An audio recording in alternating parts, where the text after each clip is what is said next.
Seguimos en el foro. En el último bloque, lo decía Pepe hace un ratito, vamos a hablar de pobreza, pero vamos a hablar en realidad de desigualdad, porque venimos hablando de los datos de la pobreza, de los indicadores sociales. Hoy además que se conoció este dato que venimos siguiendo hace muchos años en nuestro país, que es el de la inflación, 4,7% para el mes de marzo del 2018 a marzo del 2019, 54,7% de inflación.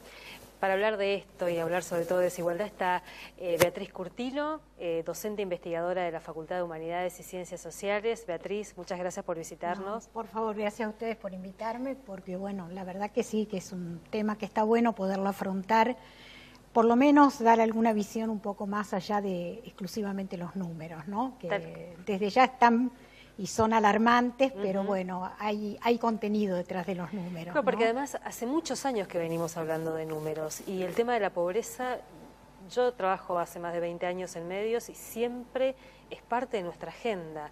La pobreza y cada vez la más estructural además, ¿no? Claro, eso justamente es lo preocupante cuando pensamos, por eso a veces los índices sube 2%, baja 2%, y son circunstanciales, coyunturales, que tienen que ver con alguna mejora muchas veces de los planes, que desde ya son importantes, es bueno que tengan esa mejora y puedan por ingresos al menos salir de la estadística como pobres. Pero lo cierto que la pobreza estructural, que es esa pobreza donde por ingresos puede ser que en una medición no aparezcan, pero sí aparecen en la siguiente. El otro día, justamente por radio, en la entrevista que me había hecho en la facultad, comentaba que a mí me llamaba la atención, mirando un poco los índices de mediciones para tener una idea un poco en esto de la medición multidimensional en relación a la pobreza por ingresos, que realmente es acuciante. Que, por ejemplo, en el segundo trimestre del 2018, que son donde está justamente la medición por la pobreza multidimensional que hace el IPEC, que son en función de una serie de indicadores, además de ingreso, que también lo toma, y la medición exclusivamente por ingreso, y mientras la de por ingreso daba 26,5% de hogares pobres, la pobreza multidimensional daba ya el 34%. Sí. Lo que de alguna manera, estamos hablando de hogares, lo que de alguna manera está mostrando cómo no caían en la pobreza en ese momento por los ingresos, pero sí por el resto de las condiciones. Es decir, que no es un problema coyuntural. No es un problema coyuntural, exactamente, es un problema estructural que por eso, digamos, ha empezado, digamos, a discutirse mucho las mediciones en cuanto a incorporar este concepto de la multidimensionalidad. Y cuando vos hablabas de la desigualdad, juntamente lo mismo está pasando con la desigualdad. Beatriz, para charlar con vos estuvimos haciendo como un trabajo de campo mini con el intento también de incorporar algunas otras cuestiones para entender esto de la desigualdad más allá de los datos, sobre todo el de inflación, el de pobreza, el de indigencia y demás. Y estuvimos, y vamos a compartir con vos para que nos ayudes un poco a problematizar y a profundizar tomando algunos testimonios. Estuvimos hablando con un joven en principio y después con trabajadores, todos informales hay que decirlo, ¿no? Trabajadores que están en ese rango, en esa categoría. Así que vamos a empezar escuchando uno de los testimonios para después analizarlo. El concepto de la formalidad e informalidad que también, digamos, es para poner en debate y bueno, la propia OIT ya habla del trabajo decente, ¿no? Del trabajo formal e informal, donde entrarían como formalizados con estas nuevas figuras de las terciarizaciones, monotributos y demás, que en realidad son ahí como un mix, ¿no? Porque mientras pueden hacer frente a pagar el monotributo y demás, bueno, están dentro del sistema, pero ¿qué pasa cuando no pueden? ¿Qué pasa cuando no pueden, digamos, trabajar porque, bueno, se enfermaron, alguna circunstancia y dependen exclusivamente del trabajo del día a día? ¿Y qué pasa cuando no está en ese horizonte también la estabilidad? Vamos a compartir este primer testimonio que además nos ubica un poco también en la situación de los jóvenes y el trabajo.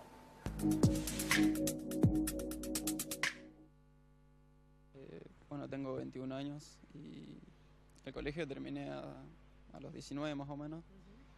Y no todo el mundo le tiene que gustar una carrera universitaria necesariamente. y a mí me gusta más el tema de trabajar para mí mismo y de no tener un jefe, por decirlo así. Es raro porque generalmente todo el mundo hace lo otro, pero también está la opción, ¿se entiende? Y nada, o sea, después de ingresar al ejército fui y vi que no me gustaba y de ahí me di cuenta que no quería estar en una fuerza o algo así. O sea, es mi gusto, por decirlo así. Y después ingresé a la universidad también por probar, como había dicho. También me di cuenta que no es lo mío, o sea, no quiero decir que no me gusta educarme, porque me gusta leer, leo todos los días casi, ¿no? O sea, no me gusta esa forma de educación, ¿entiendes? Y de alguna forma terminé, o sea, empecé en realidad este emprendimiento para, como sería, es como yo te dije, que es de medio tiempo, me sirve para tener otro emprendimiento que tengo a la tarde, que es el con el que me apalanco, sería económicamente a través de este. Ahora, los riesgos que tiene trabajar como emprendedor, cuenta propista, dirían algunos, sin tener tal vez cobertura social y demás, ¿eso vos lo medís a la hora de bueno, sos muy joven todavía, pero lo tenés en cuenta? ¿Te referís al tema de la jubilación? Sí. Y a la seguridad social en general, alguna obra social y demás. En el tema de la jubilación, creo que si trabajamos 30 años, 35, para después supuestamente tener un plata sin trabajar, es mucho más, es mejor crear tu negocio 10 años, 15 años y ya tener esa plata asegurada. O sea, a mí al menos no me va o sea, no me gusta la idea de trabajar 30, 35 años para otro encima y que después que llega a haber jubilación todavía y si es que tengo la salud, vivir la vida o algo así, ¿no? O sea, me da más de tener mi propio negocio y tener un sistema de acá de 10 años que pueda trabajar para mí. Y para eso necesito información, obviamente, y tengo. Tantas cuestiones ahí como para profundizar, ¿no? En estos 2 minutos. ¿Qué queda? ¿Qué es lo que habría que mirar ahí? Bueno, ahí hay varias cuestiones, digamos, si bien es muy breve la entrevista en el sentido para profundizar un poco más, pero bueno, de alguna manera refleja este nuevo sujeto social que ha ido generando este nuevo capitalismo. Nosotros no nos tenemos que olvidar que nosotros tuvimos un capitalismo donde nos formó para ser trabajadores. Había que trabajar de sol a sol, había que ganarse el pan de cada día. Nos criamos, digamos, toda una generación, por lo menos la mía, que nos criamos bajo ese concepto de el trabajo era lo primero. Después vino todo un modelo de capitalismo donde vino la cuestión del consumo. Y lo que el capitalismo necesitaba era consumo. Muy interesante yo justamente el año pasado fui al Congreso de Ciencias Sociales en Montevideo y tuve la oportunidad, y a raíz de eso empecé a hacer muchas lecturas sobre Zakia Sassen, una socióloga que después hizo un doctorado en economía, o sea, con una formación muy amplia y en muchas disciplinas, que las combina muy bien en sus exposiciones y en sus escritos, donde justamente plantea, ¿no?, este modelo del consumismo y este modelo de la concentración de ese 1% que tiene problemas para la democracia y demás, pero de una sociedad que en realidad tiene un 30 o 40% que ha logrado determinados consumos que el capitalismo ya le alcanza. Y el otro 60% ella ya no habla de los excluidos, porque los excluidos implica pensar en la inclusión. Ella habla de los expulsados del sistema.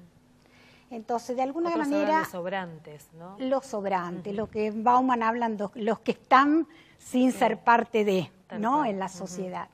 Bueno, y de alguna manera acá se hace como, en esta entrevista es como que aparecen las dos cosas, ¿no? Por un lado, esto del joven, donde todo tiene que ser rápido, porque es lo que necesita el nuevo consumismo, la inmediatez, el pensar hoy, que me hace feliz viajar, me hace feliz comprar, en algunas clases sociales, en otro no tener jefe, no tener demasiado compromiso, y el mañana, que además es cierto que el mañana es muy incierto, lo estamos viviendo en el día a día. Entonces es como que se combinan esas dos cuestiones, ¿no? Por un lado, este sujeto social que necesita más de estar formado bajo la inmediatez, las pocas necesidad de pensar en cuáles serían las expectativas del futuro, pensar a corto plazo, y por otro lado, las dificultades de inserción a un mercado laboral que cada vez se hace más difícil y menos con la regularidad, con esto que decíamos, el trabajo decente, que ya ni siquiera el concepto de la formalidad alcanza para pensar en buenas condiciones de trabajo. ¿Es un sujeto que tiene a la vista los derechos que puede reclamar, que es consciente de esos derechos, que demanda esos derechos? En este caso, evidentemente no. Me parece que no le interesa tanto los derechos como llevar una vida, digamos, donde él puede elegir, que también está bueno que elijan. Sí. Me parece también bueno que no nos pongamos como robot, digamos, aceptar que teníamos que ser trabajadores, aceptar que tenemos que ser consumidores, que tenemos que tener... Pero sí, digamos, también todas estas nuevas figuras y este nuevo modelo nos lleva también a replantearnos qué tipo de seguridad social, porque por un lado está haciendo agua la que teníamos hasta ahora, con déficit, con agujeros, digamos, pero que de alguna manera teníamos, ¿no? El caso de la jubilación, el que aportó, otros planes sociales que iban cubriendo, que ya estamos viendo que se están haciendo de alguna manera insostenible y además que no alcanzan.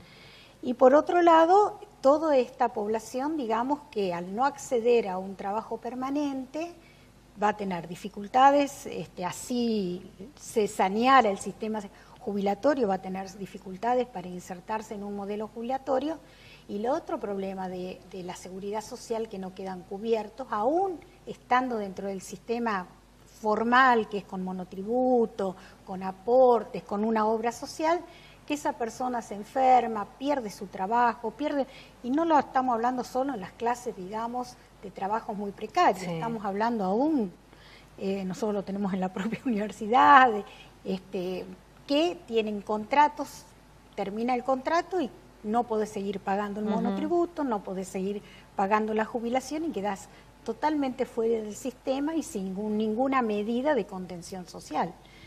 Que a veces cuando se tiene capital social se puede recurrir a otras herramientas de subsistencia y demás, que en otros sectores eso se hace mucho más difícil, ¿no? Charlando con vos la semana pasada hablabas un poco también, no sé si el término era el que usabas, pero los márgenes de maniobra que tienen ciertos sectores un poco para enfrentar esta crisis. Bueno, cuando uno mira justamente el nuevo proyecto que estamos ahora, antes estábamos en uno que era sobre pobreza y la casuística, midiendo los casos. En este caso estamos en un proyecto que lo que estamos viendo es las discusiones que hay en torno a la desigualdad y sobre todo con las mediciones, viendo que la medición del ingreso no es una medición, además de que tiene muchos problemas, no alcanza para ver la desigualdad, es más, con debates teóricos donde plantean que la cuestión del ingreso en realidad es un efecto y no una causa, o sea, una multiplicidad de causas terminan afectando el ingreso, que es lo visible. Gini, que es el que creó el coeficiente para medir justamente el ingreso, él mismo plantea, la medición de la desigualdad es un dato estadístico. Claro. La equidad es lo cualitativo y que es lo realmente importante. Bueno, estamos abocados justamente a mirar esta multidimensionalidad de la desigualdad, buscando aproximar con algunos indicadores más, así como ahora está la medida de la multidimensionalidad de la pobreza sobre la desigualdad, aprovechando un equipo de gente que se han recibido de la licenciatura en tratamiento de análisis de datos para la investigación socioeconómica, que bueno, carrera que ahora ya es carrera de grado de la universidad, nueva carrera, en buscar justamente a medida de las medidas de mediciones multidimensionales, trabajando con estadísticas, ver de encontrar nuevas mediciones donde podamos ver todos estos elementos que en realidad están interrelacionados, que se potencian unos a otros, que crean, digamos, como así fue el famoso círculo de la pobreza, el círculo de la desigualdad también, ¿no? Beatriz, vamos a volver a los testimonios, en este caso tal vez un poco pensando también en lo estructural, porque al barrio San Isidro, a esta olería, hemos ido varias veces y el reclamo casi que es el mismo, solo que la situación es más difícil cada vez que vamos. Por eso los siguientes testimonios dan cuenta un poco de este reclamo estructural y lo difícil que significa, que es para muchas personas poder salir de esa situación de pobreza y de exclusión en este caso. Así que vamos a escuchar en principio a Jorge, que es uno de los oleros que nos recibió la semana pasada, y después charlamos un ratito. Y producimos, depende del clima, si está lindo el clima, 7, 8, 9, si tenés suerte 10.000 por mes. Y de ahí tenés que hacer magia para llegar al mes o seguir comiendo, estirando. 7.000, 8.000, ¿eso sería en precios hoy? No, en precio no podemos hablar de precio. Lo que podemos hablar es una estimación de ganancia que tenemos, que es ponerle 180, 200 por 1.000. Y sumarle 200 por 8 son 1.600 pesos. Y allá tenés que quitarle a los chicos lo que es su sueldito. En vez de comprarle un útil, una zapatilla, tenés que mantenerte, comer de eso. O sea, de la asignación universal o porque es la universal la que tienen. Sí, la universal. Es la universal. Sí. Así nos mantenemos. Ahora, como trabajadores, por ejemplo, si ustedes obra social no tienen, aportes jubilatorios. Nada. ¿Cómo vamos a tener obra social si lo que ganamos es una miseria? Y no podemos aportar porque no nos da la posibilidad de poder aportar, ¿entendés? Porque lo que ganamos es una barbaridad. No nos queda nada, apenas para comer en el día. Hay veces que en el día 1, 2 veces puede comer. Y los chicos por suerte comen en la escuela, todo eso ya, así uno tiene que hacer magia. Y trabajamos, ponerle de las 6 de la mañana, ahora que amanece más tarde, de las 6 de la mañana hasta las 7 de la tarde. ¿Unas 12, 13 horas? Sí, 13, 14 horas. El único día que descansamos es cuando llueve. Ese es nuestro único día cuando llueve mucho, que no podemos canchear, porque si llovina nomás, no nos da la facilidad de poder preparar la tierra, porque como está mojado es más fácil. Y así, o sea, nuestro trabajo es bastante sacrificado, no es como dicen la gente que el olero gana de arriba. La gente dice, quemó 10.000 ladrillos vendiendo a 1.800, son 18.000 pesos, 18.000 pesos está ganando el olero, dice. Pero ellos no saben el gasto, el costo, la herramienta que se fundió, la carpa que se agujereó, nada, se guían por lo que vendemos. ¿Entendés? No saben la ganancia que tenemos nosotros. Es así.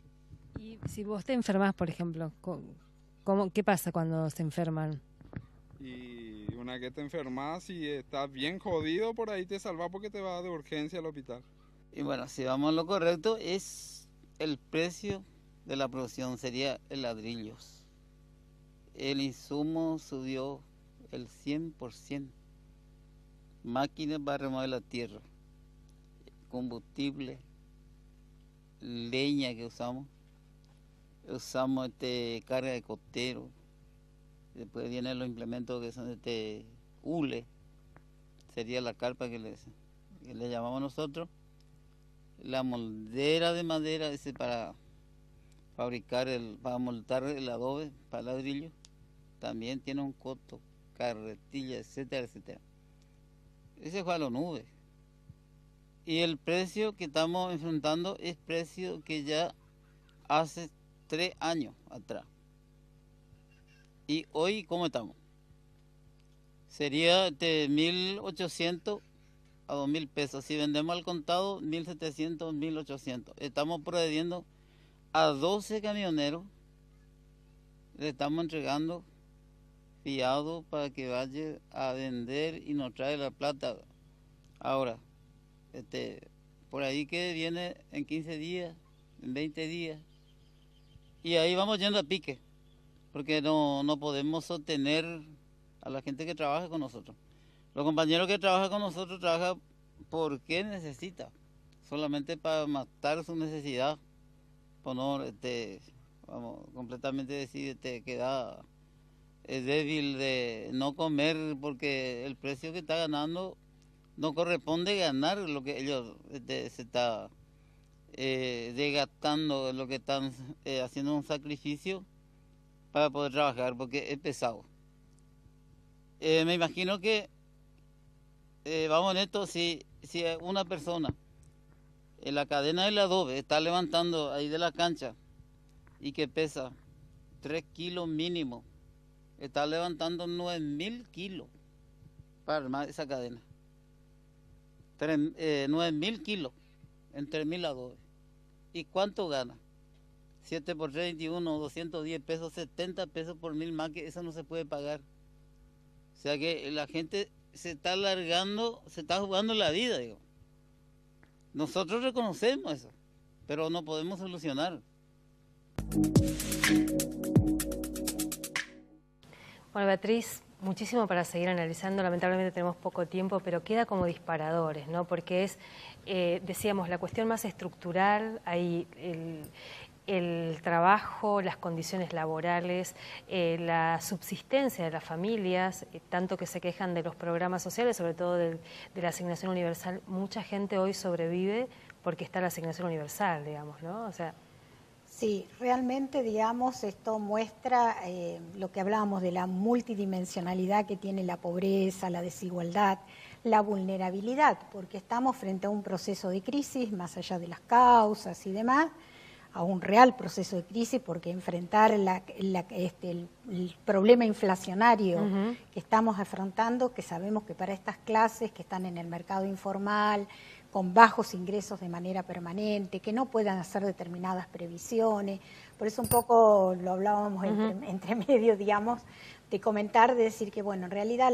cuando uno mira las cosas que marca la desigualdad, que uno miraría para medir la desigualdad, que uno mira para medir la pobreza, esta pobreza estructural, qué cosas mira para ver la vulnerabilidad. Esta la vulnerabilidad, por decirlo en términos sencillos, como, digamos, las estrategias para poder afrontar las situaciones de riesgo, como vimos que están estos trabajadores, que están en situación de riesgo por la salud, por sus condiciones de trabajo, por sus condiciones de vida, por sus ingresos, con lo cual el alimento básico está, digamos, en riesgo, la alimentación básica. Realmente las capacidades para poder afrontar esas situaciones de riesgo vemos que son nulas, prácticamente nulas. Beatriz, muchas gracias por venir. Vamos a volver a charlar porque, bueno, estos son temas que me parece que son más que importantes poder profundizarlos, y lo que pudimos compartir hoy, los testimonios también nos abren muchas, pero muchas puertas para seguir profundizando. Y englobarlo dentro de una cuestión más general, ¿no? ¿Qué modelo productivo tenemos? ¿Qué tipo de sujeto sujeto social creando con este modelo para seguir sirviendo a un sistema que en realidad favorece a muy pocos? Y agradecemos a Elías, que nos prestó su testimonio ahí en el campus de la universidad, a Tomás, a Jorge de la Olería El Payaso en San Isidro, allá en el fondo. Los que tengan ganas de contactarse con ellos también, bueno, después en todo caso podemos charlar un poquito, porque es esta forma de acercar la producción de ladrillos, que es una de las demandas, con los consumidores, también podría ayudar bastante para un viejo reclamo que tienen, que es el precio del producto. Así que, Beatriz, muchas gracias. No, gracias por invitarme. Y nosotros nos encontramos la semana que viene aquí en el foro. Muchas gracias por acompañarnos.